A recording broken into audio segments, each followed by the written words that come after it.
오늘 이 시간 주신 하나님의 말씀 보겠습니다. 사무엘상 4장 1절에서 11절 말씀, 사무엘상 4장 1절에서 11절 말씀, 구약성경 413면에 있습니다.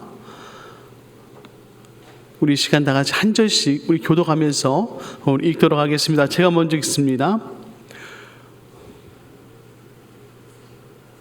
사무엘의 말이 온 이스라엘에 전파되니라. 이스라엘은 나가서 블레셋 사람들과 싸우려고 에베네셀 곁에 진치고 블레셋 사람들은 아벡에 진쳤더니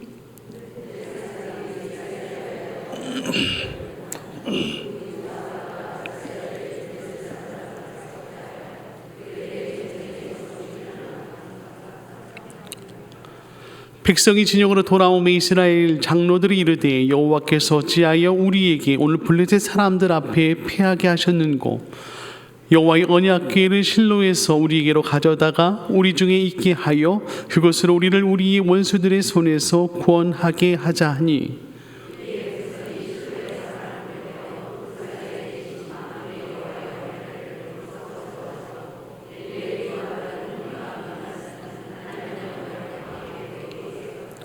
여호와의 언약궤가 진영으로 들어올 때에 온 이스라엘이 큰 소리로 외치매 땅이 울린지라.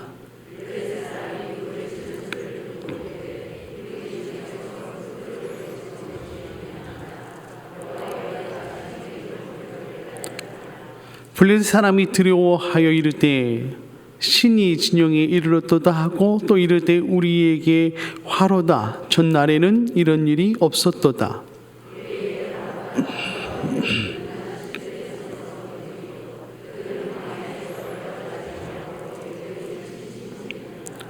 너희 블레셋 사람들아 강하게 되며 대장부가 되라. 너희가 히브리 사람의 종이 되기를 그들이 너희의 종이 되었던 것 같이 되지 말고 대장부 같이 되어 싸우라 하고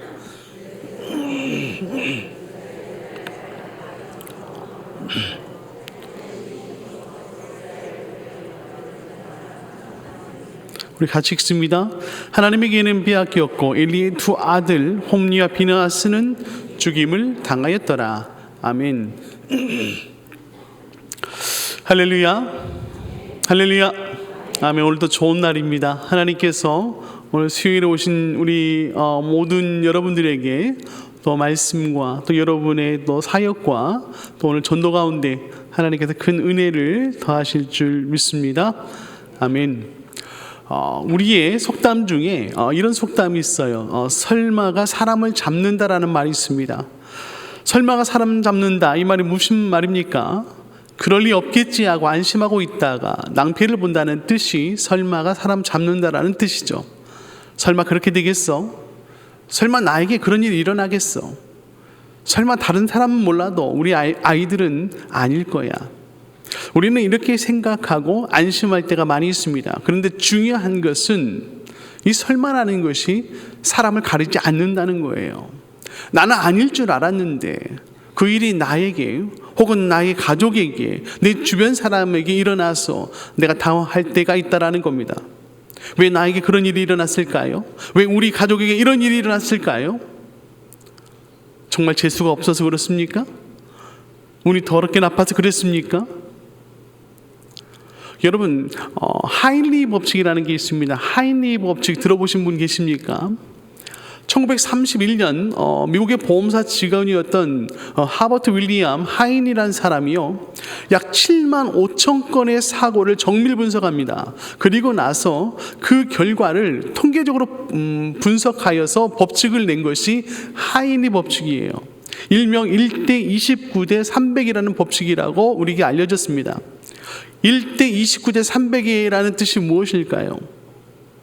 1. 한 번 대형 사고가 발생했을 때는 29가 뭐냐면 그와 유사했던 29번의 경미한 사고가 발생했고요. 300이라는 건 뭐냐면 300번 이상의 사건의 사고의 징후가 감지되었다라는 거예요. 예를 들면 이런 겁니다. 이 겨울에 우리가 가다가 보면 빙판이 있을 수 있어요. 어떤 사람이 빙판을 가다가 넘어져서 머리를 크게 다칩니다. 이 사건이 왜 일어났을까요? 그 사람이 정말 운이 없고 재수가 없어서 다쳤습니까? 아니라는 거죠. 조사해 봤더니요, 이미 그 빙판에서는 29명이 넘어져서 가벼운 찰과상을 입었었고요, 이미 300명이 되는 사람들이 넘어질 뻔한 일이 있었다라는 거예요. 다시 말해서 처음 넘어질 뻔한 사람은요, 어떻게 보면 이러한 일이 일어날 것이라는 위험이 감지된 가운데에 이 일을 당했다는 겁니다. 만약에 이 빙판에서 처음 넘어질 뻔한 사람이 그 빙판을 깨버리거나 안내 표지판을 세웠더라면 그 자리는 부상자가 생기지 않았을 거예요. 근데 설마 그러겠어라는 생각이 그 큰 사건을 만들게 되었다라는 것입니다. 실제로 수많은 대형 사고를 분석해 보면요, 이미 이전에 이 대형 사고가 일어날 만한 징조가 있었다라는 발표가 있습니다. 문제는 무엇입니까? 이런 징조를 무시하고 계속해서 강행했기 때문에 큰 사고가 발생했다라는 거죠. 이처럼 어떤 징후나 어떤 사건은요, 우리에게 경고의 메시지를 보내주고 있습니다. 우리 하나님도 마찬가지예요. 우리 하나님께서 우리를 심판하시거나 하나님께서 우리에게 시험을 주시거나 하나님께서 우리에게 어떠한 일로 인하여 저주를 내리실 때는요, 하나님은 경고 없이 내리지 않습니다. 하나님께서는 반드시 거기에 대한 사인을 보내십니다. 선지자를 통해서든지 어떤 반복적인 사건을 통해서든지 하나님의 말씀 성경을 통해서든지 우리에게 경고하십니다. 그리고 너희가 정신 차리고 깨어 있으라라고 하나님께서 사인을 보낸다는 거예요. 근데 문제가 뭡니까? 이스라엘 백성들이, 수많은 사람들이 설마 그런 일이 나에게 일어날 수 있겠어? 그런 일이 나에게 일어나지 않을 거야 라는 하나님의 그런 경고를 무시함으로 인하여 낭패를 당한다는 거죠. 오늘 본문에 나온 이스라엘 백성이 그랬습니다.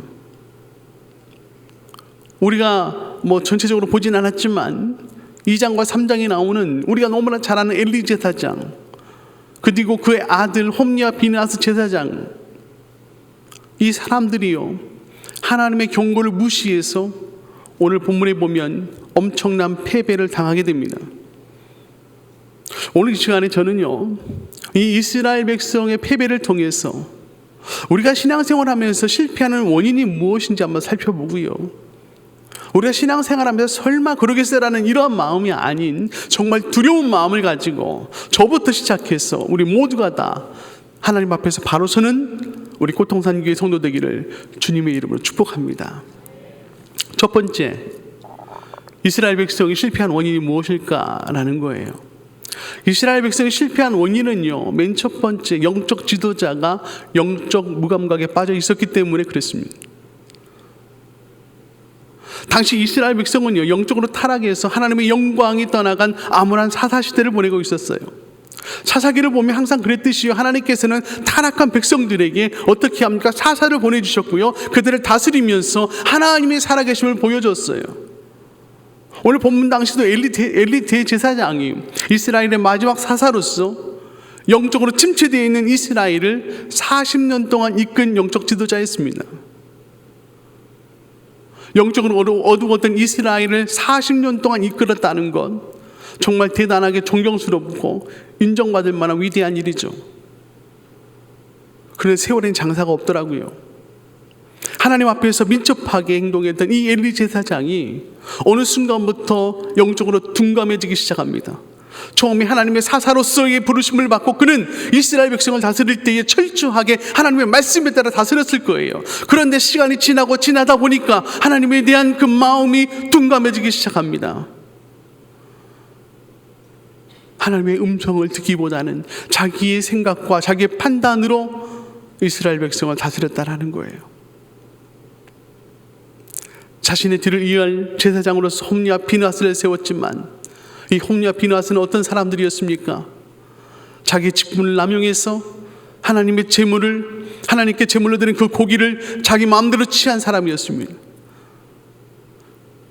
하나님의 제사장이라는 사람들이 성전에 오는 여인들과 성전 안에서 음행을 행하는 무서운 죄악을 저지른 사람이 이 엘리 제사장의 아들 홈리와 비느하스였다는 거예요. 문제는 뭐냐면 이 아들들을 대하는 아버지 엘리 제사장의 태도였어요. 하나님의 대제사장으로서 누구보다도 본을 보여야 했던 이 엘리 제사장이 자기 자식들의 악행을 보면서 따끔하게 혼내줘야 되는데 그러지 못했다라는 거죠. 그들을 타이르게 바쁩니다. 그들의 마음을 돌리려고 좋게 말하고 끝나버립니다. 사무엘상 2장 24절 말씀, 내 아들들아 그리하지 말라. 내가 들리는 소문이 좋지 아니하니라. 너희가 여호와의 백성으로 범죄하게 하는도다. 너희에게 들리는 소문이 좋지 않으니까 너희가 여호와의 백성 앞에 범죄하는 거나 이걸로 끝난다라는 거예요. 심지어는 2장 29절에 보니까요, 하나님의 사람이 엘리에게 와서요 하나님의 말씀을 전합니다. 뭐라고 하냐면 네가 하나님보다 네 아들들을 더 소중히 여겼기 때문에 하나님께서 너에게 심판하실 것이라고 저주의 말까지 들어요. 엘리 제사장의 마음이 어땠다고요? 하나님보다 그의 아들을 더 중히 여겼다. 엘리 제사장은 무엇이 옳은지 알지 못하는 영적 무감각에 빠져 있었습니다.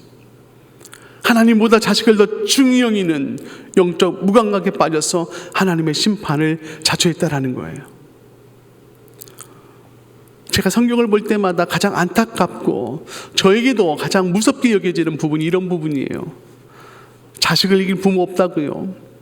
성경에 수많은 위대한 인물들이 있는데 또 제 주변에 수많은 또 훌륭한 목사님들이 있는데 그들의 공통적인 고민이 하나 있다면 자식들로 인해서 힘들어한다는 거예요. 물론 자식을 신앙적으로 잘 키운 분 많이 있지만 그러지 못해서 괴로워하는 분도 얼마나 많은지 몰라요. 오늘 본문의 제사장이었던 사무엘, 그는 훌륭한 이스라엘의 선지자였지만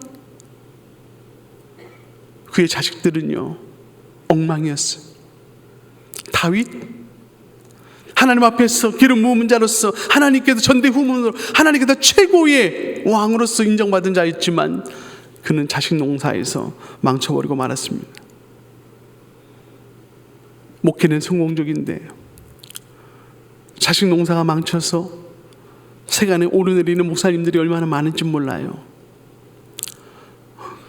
저도 자녀를 둘 키우고 있지만 제가 자녀들에게 신앙교육을 제대로 시키는지 뒤돌아볼 때에 사실 제가 이 말 할 자격이 없다는 것을 제가 느낍니다. 얼마나 부끄러운지 몰라요. 여러분 자녀뿐이겠습니까? 내가 애지중지하는 사람들, 물건들, 재물, 명예, 수많은 것들을 우리가 하나님 앞에 하나님보다 더 중히 여김으로 인하여 우리가 하나님의 마음을 얼마나 아프게 하는지 몰라요. 근데 중요한 건 뭡니까? 성경을 수없이 읽고 이런 설교를 수없이 들어도 영적 무감각으로 인해서 마음에 찔리는 것은 그때뿐 우린 여전히 하나님의 이러한 경고를 무시하면서 살아가고 있다는 겁니다. 엘리 제사장은요 하나님의 이 경고 앞에 아무런 위기의식을 느끼지 못했어요. 그는요 어떻게 말하는지 아십니까?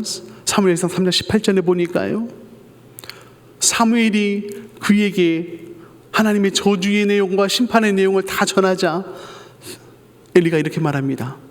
이는 여호와 신이 선한 대로 하실 것이다.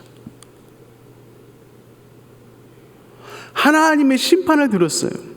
하나님께서 엘리 제사장 가정을 다 망해버리게 한대요. 그들의 자녀를 다 쳐 죽이겠다라는 거예요. 그런데 하나님이 선하신 대로 할 것이다 이렇게 말했다라는 거죠. 하나님의 무시무시한 심판의 말씀을 들었지만 엘리는 끝까지 회개하지 않고요 자기 행동을 바꾸지 않았다는 것입니다.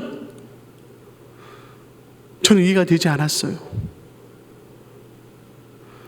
백성의 불신앙과 죄악으로 그들을 멸하시겠다는 하나님 앞에서 그들을 용서해달라고 간절히 하나님 앞에 구했던 그 모세처럼 하나님 저들의 죄를 알지 못합니다. 저들의 죄를 대신 받겠습니다 했던 그 모세의 기도처럼 대제사장으로서 아버지로서 하나님 내 아이들이 내 자식들이 자식들이 몰라서 저런 죄를 저질렀습니다. 하나님, 그 죄를 제가 받겠습니다. 이 모든 건 다 제 책임이니까 그 심판과 저주 내게 내려달라고 회개하면서 부르짖고 기도해야 될 이 엘리 제사장이요, 영적 무감감과 안일함에 빠져서 두 아들을 전쟁터에서 죽게 만들었고요, 자신은요 그 소식 듣고 놀라서 의자에 떨어져 목이 부러져 죽는 결과를 낳게 된 것입니다. 저는 여러분들께서 신앙생활 하면서 정말 적극적이고 전투적인 신앙생활 하기 원합니다. 좋은 게 좋은 거라고, 지금까지 살아왔던 거 내가 살고 보니까, 살아보니까 그냥 그렇게 살아도 하나님의 은혜 가운데 살더라고, 이렇게 생각하면 살지 않았으면 좋겠습니다. 우리도 다 전도폭발 배워봤지만요, 전도폭발 저도 배울 때에 첫 번째 던, 두 번째 던 그 질문이 항상 제 마음에 울립니다. 여러분, 첫 번째 질문이 뭐예요? 전도폭발에, 선생님, 만약 오늘 밤이라도 이 세상을 떠나신다면 천국에 들어가 영생을 누릴 확신이 있습니까? 이게 첫 번째 질문이에요. 오늘 밤이라도 여러분이 이 세상을 떠난다면 여러분 천국에 들어가서 영생을 누릴 확신이 있습니까? 이 질문에 여러분 어떻게 대답하실 거예요? 두 번째 질문, 선생님, 만약에 당신이 천국 문 앞에 섰을 때에 하나님께서 선생님에게 내가 너를 나의 천국에 들어오게 해야 될 이유가 무엇이냐라고 물으신다면 어떻게 대답하겠습니까? 내가 하나님 앞에 딱 섰는데 천국 앞에서 하나님이 내가 너를 천국에 들어오게 해야 될 이유가 무엇이냐고 묻는다면 여러분 뭐라고 말할 수 있겠어요? 내가 수십 년 신앙생활하고 남 부럽지 않는, 남 못지않은, 남이 무시하지 못할 직분을 가지고 있고 교회에 수많은 업적을 내었다 할지라도요, 우리가 하나님의 뜻에 맞게 신앙생활하지 않는다면, 하나님이 인정해주는 믿음이 없다면 우리의 영적 무감각으로 인하여 하나님 앞에서 겉으로는 멋있고 겉으로는 그럴싸한 신앙이니 할지라도 하나님이 인정해주지 않는다면 우리는 천국에 들어갈 수 없다라는 거예요. 엘리 제사장은요 40년 동안 이스라엘을 다스렸습니다. 그는 사사였고 대제사장이었어요. 그러나 그 40년이라는 기간이, 사사의 직분이, 대제사장의 직분이, 그의 업적이 그를 인정해주지 않았습니다. 공교롭 때도요, 우리 꽃동산교회의 역사가 40년이에요. 말씀을 준비하는 가운데 내 마음에 다 다가오는 게 있는데, 40년이라는 꽃동산교회의 역사 가운데 우리는 과연 하나님 앞에서 어떠한 모습을 살아왔는가? 2층에 보면 우리 교회 역사가 쫙 있는데 거기 역사를 보면은요, 얼마나 우리 꽃동산교회가 열심히 달려왔는지 몰라요. 정말로 이 시대의 어린아이들, 다음 세대를 세우기 위하여 얼마나 많은 노력을 해왔는지 몰라요. 온 성도가 하나 되어서 뜨겁게 하나님을 찬양하고 모든 아이들이 이 성전을 꽉 채워서 하나님의 영광을 돌렸던 그 영광된 모습들. 그런데 지금 보면 그때 정말 그렇게 했었나? 내 눈으로 안 봐서 모르겠다라고 생각이 들 만큼 우리가 너무나 안일하게 빠져있진 않은지 생각해 봅니다. 엘리의 40년의 그 역사, 우리 꽃동산의 40년의 그 역사는 저는 무시할 수 없다고 생각합니다. 만약 우리 영적 지도자인 담임 목사님을 비롯해서 모든 목회자들과 우리 모든 성도들과 모든 중직자들이 엘리 제사장처럼 영적 무감각함에 빠져서 좋은 게 좋은 거라고 이렇게 신앙생활 한다면 우리 교회 역시 하나님께서 그 영광을 걷어가실지도 몰라요. 사랑하는 꽃동산교회 성도 여러분, 우리는 영적으로 무감각이지 않기를 주님의 이름으로 축복합니다.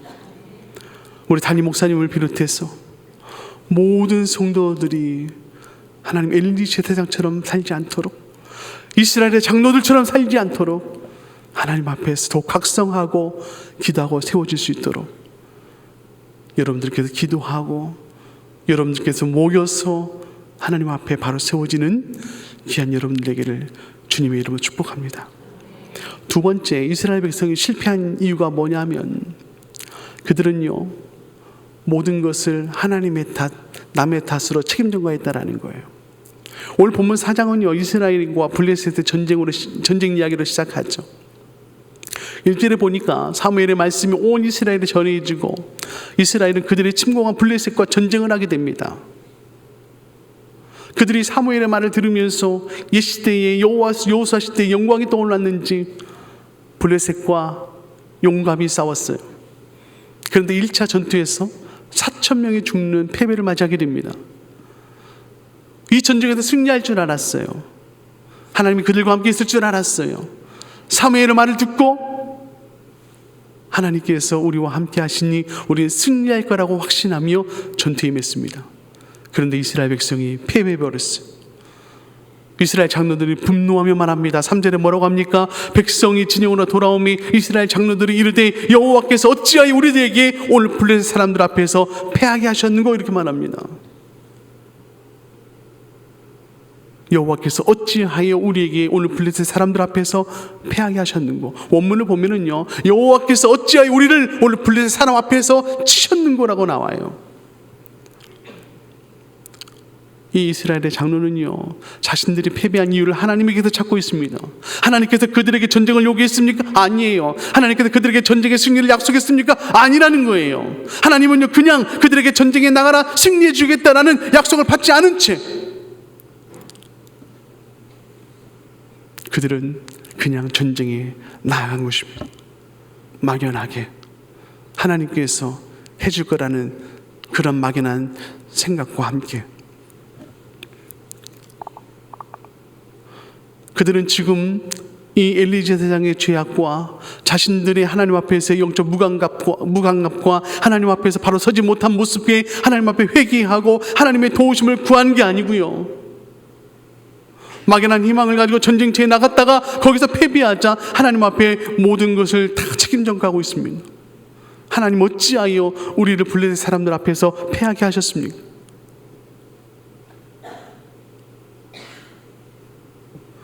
왜 이들이 이런 생각을 했을까 고민해 봤어요. 어쩌면 그들은요, 사무엘의 말을 듣고 하나님의 말씀을 들은 것만으로도 자신들이 해야 될 일을 다 했다고 생각할지 모릅니다. 우리가 하나님 앞에 이 말씀을 들었으니까, 사무엘의 말을 들었으니까 이제는 하나님께서 우리와 함께 있을 거야, 하나님께서 저들을 다 물리쳐 주실 거야, 이런 착각 가운데 살고 있을지 모른다는 거예요. 우리가 하나님의 말씀만 들으면 마치 우리가 하나님 앞에서 신앙생활을 잘하고 있는 것처럼 착각하고 있지는 않습니까? 세상 가운데 살고 있는 내 삶의 모습을 생각하지도 않고, 저 사람이 교회 다니는 사람인지 예수 믿는 사람인지 아니면 교회 안 다니는 사람인지 구분도 안 될 만큼 우리가 세상에서 살아가면서 지금 현재 교회 나와서 예배드리고 말씀드리고 기도하는 것만으로 내 신앙생활의 전부인 것처럼, 하나님 나와 함께한 것처럼 우리가 생각하고 신앙생활하는 게 아닌가 다시 한 번 더 생각해 보자는 거예요. 어떠한 종교적인 우리의 신앙의 모습이요, 하나님 앞에 인정받는 게 아니라는 겁니다. 오늘 이 자리에 나왔다고 하나님께서 여러분의 인생 가운데 함께 하신다고요? 누가 확신할 수 있어요? 내 마음에는 더럽고 추악한 악한 것들이 또아리 들고 있는데 겉모습만 하나님 앞에 나와서 기도한다고 하나님 내 편이라고요? 누가 말할 수 있냐라는 거예요. 어제 인강 목사님께서 임직교회 하면서 이런 말씀 하시더라고요. 마피아 같은 범죄자들도요, 다 예배드리고요, 헌금하고요, 기도한다라는 거예요. 왜 그렇습니까? 왜 그들이 하나님 앞에서 사람 죽이고 악한 죄 저지르면서 예배하고 기도하고 왜 헌금합니까? 그것으로 자기 죄를 다 덮으려고. 우리가 예배드린다고 헌금한다고 기도한다고 우리의 죄가 다 덮어집니까? 사라집니까? 아니잖아요. 예수 그리스도의 십자가를 의지하여서 철저하게 회개함으로써 우리의 죄가 용서받는 거 아닙니까? 그런데 저들은 자신의 죄를 생각하지 않았어요. 하나님께서 어찌하여 저들에게 우리를 패배하게 하셨냐고 하나님을 원망하고 하나님께 모든 책임을 전가시켰습니다. 우리는 가끔씩 이런 질문을 내 마음속으로 자주 해요. 우리 아이들도 저한테 물어볼 때가 많아요. 왜 하나님은 악을 만드셔서 이 땅이 죄로 물들었습니까? 근데 성경 어디에도 하나님께서 악을 만드셨다고 말씀하지 않으세요. 왜 하나님께서 마귀를 만드셔서 우리를 죄짓게 만들고 우리의 신앙생활을 실패하게 만듭니까? 그러나 하나님은 마귀를 만들지 않았어요. 우리가 이런 질문을 하면서 왜 신앙생활하기 어려운 줄 아십니까? 이 질문에 대한 답을 못 찾아서가 아니에요. 내가 고민하면서 질문한 이 모든 질문의 책임을 하나님께 돌리고 있기 때문에, 그리고 거기에 대한 답을 못 찾자 하나님에 대한 신뢰가 떨어져서 우리가 신앙생활을 못하는 거 아니겠습니까? 하나님께서 왜 나에게 이러한 힘든 일을 주셨냐고, 하나님께서 왜 이 땅에 죄악을 만드셔서 이렇게 이 세상이 악하게 변했냐고, 내 삶 가운데 하나님은 더 지쳐 뒷전에 있으면서 내가 어려운 일만 당하면 하나님께서 왜 나에게 어떻게 이렇게 할 수 있냐라고 말하는 여러분 아니냐는 거예요. 사랑하는 성도 여러분, 혹시 요즘 여러분들이 모든 일이 잘 안 되고 마음이 무너지고 주변 사람들이 원망스럽고 하나님이 원망스럽고 기도에도 아무런 능력이 생기지 않는 것처럼 보이십니까? 그러면서 하나님 앞에 기도할 때 하나님 나에게 어떻게 이럴 수 있냐라고 원망의 소리를 하고 있지는 않습니까? 하나님 앞에 조용히 엎드리며 하나님 그 원인을 알게 해달라고, 하나님 내 죄악이 무엇인지 깨닫게 해달라고 철저히 회개함으로 하나님과 올바른 관계를 맺는 여러분 되기를 주님의 이름으로 축복합니다. 세 번째, 이스라엘이 패배하게 된 원인이 뭐냐면 우리라는 잘못된 연대의식 때문에 그래요. 이 우리라는 단어는요, 우리의 마음의 빗장을 풀어주는 말들입니다. 저는 우리라는 말 너무 좋아해요. 우리 집, 우리 교회, 우리 가정, 우리 목사님, 우리 성도들, 이 우리라는 표현이 들어가면은요 마음이 따뜻해집니다. 정감이 들고요 친근해지고 포근합니다. 왜냐하면 이 우리라는 말은요 상대방에게 당신은 내 편입니다라는 의미를 가지고 있기 때문에 그러는 거예요. 그래서 잘 모르는 사람도 우리라는 말을 내 앞에 쓰면 왠지 모르게 소속감이 생기고 연대의식이 생깁니다. 여러분, 연대의식이 무엇입니까? 여럿이 함께해서 무슨 일을 할 때에 모두가 다 책임을 지려고 하는 의식이 연대의식이라는 거예요. 그래서 연대의식이 강한 공동체는요 분산된 힘을 하나로 모으는 응집력이 강하기 때문에 어떤 문제도 해낼 수 있는 놀라운 힘을 발휘하게 된다는 거예요. 가장 대표적인 공동체가 군대죠. 군인들 몇 명만 있어 보세요. 연대의식을 가지고 무에서 유를 만드는 게 군대 아니겠습니까? 오늘 본문도 마찬가지라는 거죠. 이 이스라엘 장로가요 3절에 보면 자주 등장하는 단어가 나오는데 그 단어가 뭐냐면 우리라는 단어예요. 우리가 몇 번 나온지 아십니까? 5번이나 나와요. 5번. 왜 이 장로들이 우리라는 말을 사용했을까? 왜 우리 이 5번의 우리를 사용했을까? 아마 블레셋으로 패배함으로 인하여 충격을 받고 있는 이스라엘 백성이 하나로 마음을 모으기 위하여 그런 말을 쓰지 않았나 생각해 봐요. 리더라면 우리라는 표현을 통해서 하나로 그들을 모으게 하는 것 중요하겠죠. 그런데 그들이 패배한 이유가 뭐예요? 연대의식이 없어서가 아니지 않습니까? 그들의 죄 때문이었어요. 하나님과의 관계가 문제가 있는 이상 이 우리라는 단어는 그들을 살리는 단어가 아니라 이스라엘을 통째로 사지로 몰아가는 결정적인 영향을 미친다는 거예요. 무슨 말씀인지 아시겠어요? 우리라는 이 연대의식, 우리 너무 좋아하잖아요. 그런데요, 이게 하나님의 뜻에 맞지 않으면요, 마치 족이 엮어서 끌고 다니듯이 이 연대의식이 우리를 하나로 통으로 묶어서 그냥 죄악의 구렁텅이로 우리를 빠지게 만든다는 거예요. 이들이 말한 이 우리라는 단어 때문에 이스라엘 백성은 이제 3만 명이 죽습니다. 거기에 언약궤까지 뺏기는 결과를 갖게 됩니다. 하나님이 없는, 하나님의 뜻이 없는 교회 공동체는 위험할 수밖에 없어요. 창세기 11장에 보면 바벨탑 사건이 나오잖아요. 바벨탑을 쌓기 전에 이들이 11장 4절에 이런 이야기를 합니다. 우리가 우리의 이름을 내고 온 지면에 흩어짐을 면하자. 우리가 우리의 이름을 내어서 온 지면에 흩어짐을 면하자. 여기서 주는 우리의 의미가 뭡니까? 우리가 하나님의 통치를 거역하고 이제는 우리 힘으로 우리가 하나 되어서 흩어지지 말자라는 거였어요. 나 혼자는 안 되겠지만 너와 내가 힘을 합쳐서 이곳에서 우리가 성을 쌓고 이곳에서 우리가 살아간다면 절대로 우리는 흩어지지 않을 거야, 하나님처럼 될 거야 하는 마음이었어요. 그런데 그 결과가 어떻게 됐어요? 하나로 되기는커녕 하나님께서 그들의 언어를 혼잡게 만들자 다 흩어져 버렸습니다. 우리가 모일 때 우리는 분명한 목적을 가져야 됩니다. 여러분, 오늘 이 자리에 모인 목적이 뭐예요? 저는 가끔 우리 꽃동산 교회가 총동원 주일이나 복음 축제 같은 행사를 할 때에 네 교구 편을 나누거나 자기 교구의 유익만을 위해서 뭉치는 모습을 보면 마음이 아플 때가 많이 있습니다. 우리가 총동원 주일을 하고 태신자 초청 주일을 하고 복음 축제를 하는 이유는 예수의 복음을 그들에게 전하는 그 목적을 우리가 하는 것인데, 그 마음으로 연대의식을 가지고 뭉쳐서 우리가 그들에게 정말 복음을 전하고 그들이 하나님의 백성으로 살도록 만드는 것인데,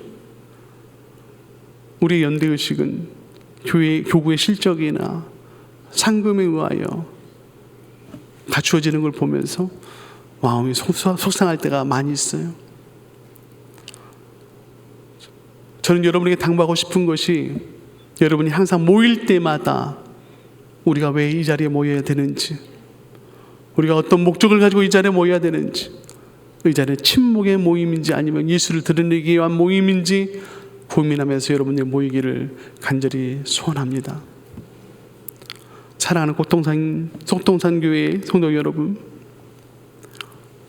우리는 하나님의 유익을 쫓는 자들임을 잊지 마시기 바라요.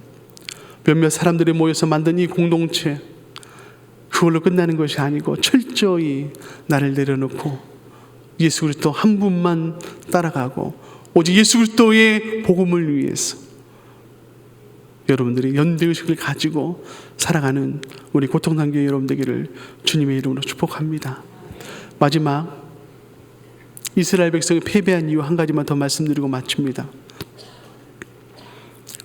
이스라엘이 패배한 이유는요, 그들이 하나님을 의지하지 않고 방법만 의지했기 때문이었어요.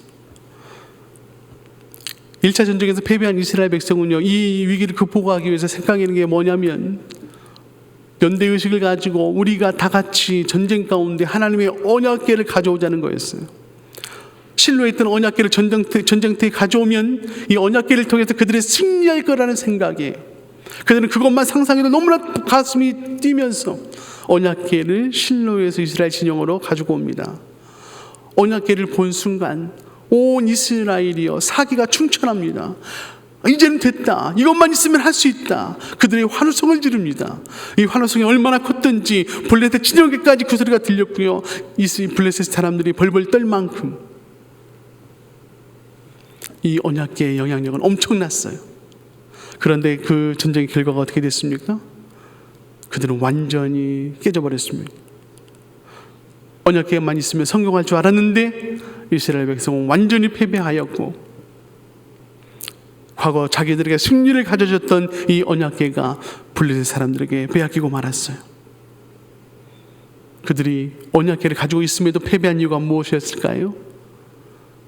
그 언약궤가 하나님이 아니었기 때문에 그래요. 이전에 이스라엘 백성이 가나안을 정복하면서 언약궤를 가지고 승리할 수 있었던 이유가 뭐예요? 그 언약궤를 메고 가는 그 과정 가운데 하나님이 함께 하셨기 때문에 그들이 승리했던 것이지, 그 언약궤 자체에 능력이 있었던 게 아니라는 것입니다. 우리는 그런데 늘 착각할 때가 많아요. 보이지 않는 하나님보다도 눈에 보여지는 어떤 언약궤 같은 능력을 사모할 때가 너무 많다는 거예요. 이전에 받았던 그 은혜들을 기억하면서 어떤 사람은요, 그 받았던 그 은혜의 그 장소에, 그 시간에, 그 자리에 앉아 고집하며 기도하는 사람이 있어요. 내가 언제 하나님의 성령의 능력을 받았다고, 하나님의 음성을 들었다고 그 자리에만 가서 기도하려고 하고요, 그 장소에만 가서 기도하려고 하고요, 어쩔 때는 내 자리에 앉아있다고 쫓아내기도 하고요, 심지어 어떤 사람은요, 돈을 주고 그 자리를 사서 여기에는 아무도 못 앉게 앉는 그런 사람도 저는 봤어요.